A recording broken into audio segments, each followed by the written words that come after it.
You know that friend who shows up just when you're at your lowest, looking like an answer to a prayer?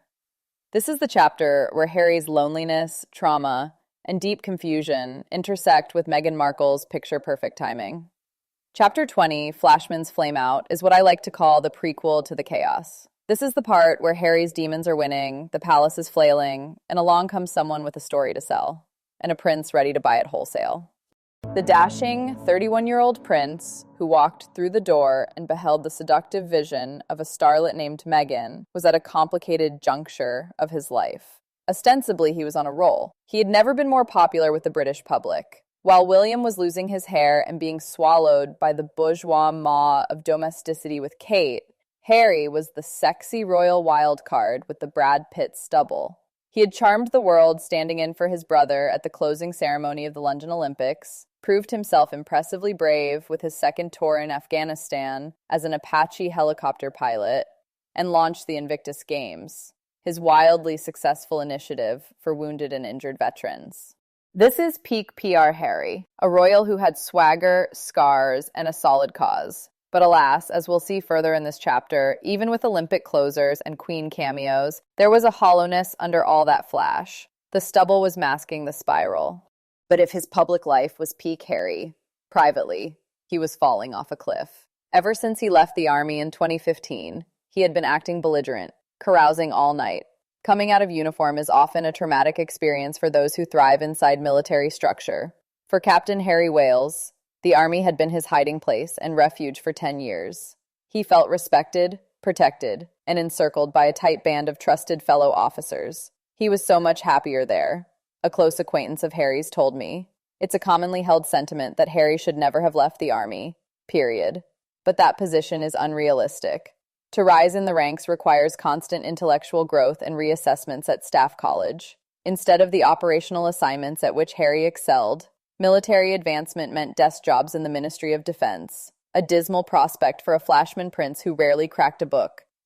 This is where things get raw. The army was his structure, his escape, his therapy. Strip away that discipline and you get Harry the lost boy with no compass, except resentment and bottles of Grey Goose.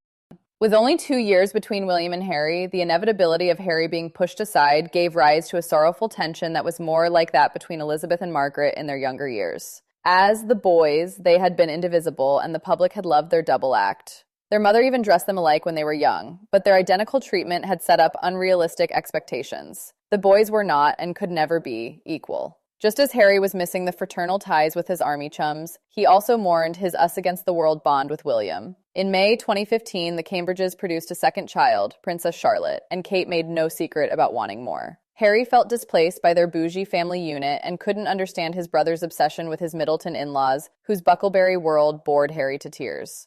I feel like it wasn't just second son syndrome, it was the lifelong ache of being the spare. Harry has always clung to something.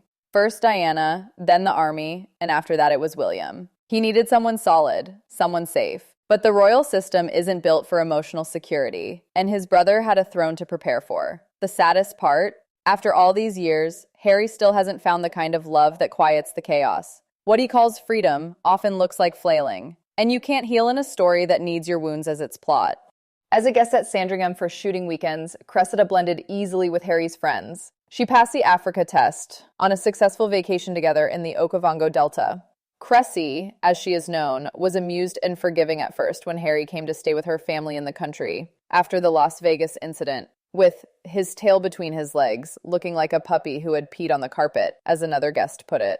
But as the relationship progressed, she found his frat boy antics beneath him. Cressida is the kindest, most loving little thing, but she's bossy, a family friend told me. And I remember her saying to him, "I just want you to stop being so laddish," because he was always one of the boys with their stupid jokes. And Cressida's far too intelligent for that. She said, "I just want the whole world to be as proud of you as I am." Harry's habitual mood, however, was increasingly truculent. When he wasn't venting about William, he was pouring out resentments about Charles. Well, here's the missed opportunity. Cressida was the one who tried to raise the bar. She saw potential in Harry beyond the Vegas headlines, but maturity wasn't sexy enough for Harry, yet. He still needed to play out his trauma. This part is sad, but also exhausting. Harry had real pain, yes, but also a royal entitlement complex that made everyone else either his therapist or his enemy. It was emotional burnout for anyone who got too close. Cressida began to have serious worries about his mental health. It is not widely known that it was she who first persuaded Harry to see a therapist. Therapy unlocked the years of buried grief about his mother's death. Once unburdened, he wanted to share the relief. He had learned that support poured forth once he talked about the concealed torment. No one was more thankful than William that Harry had finally sought professional help. For years, his elder brother had keenly felt Harry's unmoored distress. He knew Harry was having panic attacks. Whatever their territorial tensions, he desperately wanted to help him, as he always had when they were growing up. William, it should not be overlooked, had suffered grievously himself. His sanctuary was family life. Harry might mock his bourgeois existence with Kate, but the Duke of Cambridge told Alistair Campbell in an interview at this time that he could not do his job without his domestic cocoon. Shared fraternal grief expressed itself in renewed purpose. Harry's acceptance that he needed help brought the brothers closer for a short time.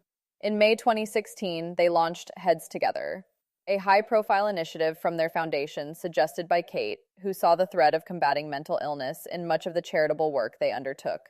You know this is one of the most human moments in Harry's story, and also paints a detailed picture of how it affected those who cared for him deeply. Before the spotlight therapy sessions and podcast confessions, it was Cressida who got him to unpack years of grief.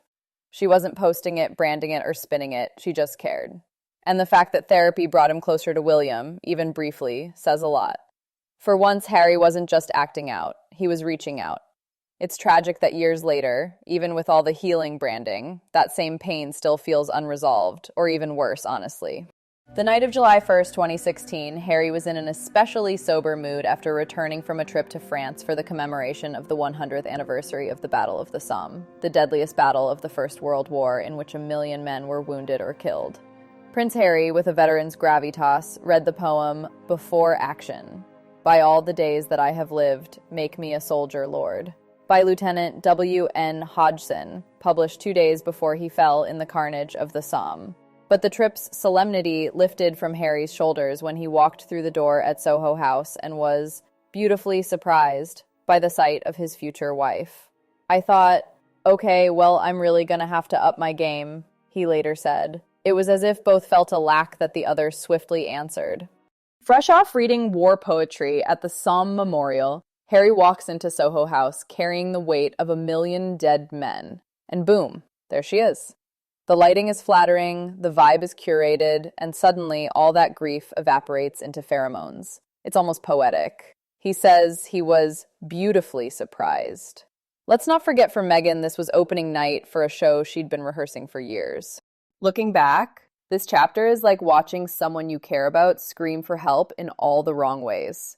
Harry was raw, volatile, and unraveling, and it's no wonder he fell for someone who presented herself as the antidote to everything he lacked. She knew the beats of this sob story very well. What this chapter reveals, more than anything, is that Meghan didn't change Harry. Harry was already desperate for someone to give his pain meaning.